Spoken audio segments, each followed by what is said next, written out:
Mga kapuso, ito naman ang latest sa low pressure area o yung dating bagyong Kabayan.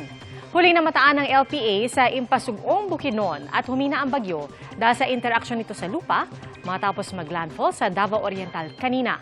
Pero ayon sa Pag-asa, hindi inaalis ang posibilidad na muli itong lumakas bilang bagyo, lalo na kung makarating na ulit yan sa dagat.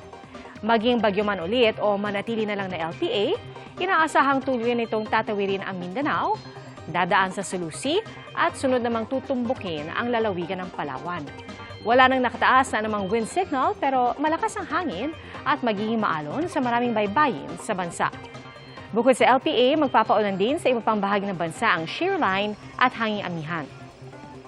Base sa datos ng Metro Weather, halos maghapon ang tsansa ng ulan sa Cagayan, Isabela, Aurora, Quezon, Mimaropa at ilang bahagi ng Bicol Region. At matindi ang ulan sa Northern at Central Luzon kaya magdoble ingat. Sa Visayas at Mindanao naman, umaga pa lang marami nang uulanin sa Eastern at Central Visayas, Panay Island, Zamboanga Peninsula, Caraga at Davao Region. At magpapatuloy yan sa hapon at halos buong Mindanao na ang uulanin.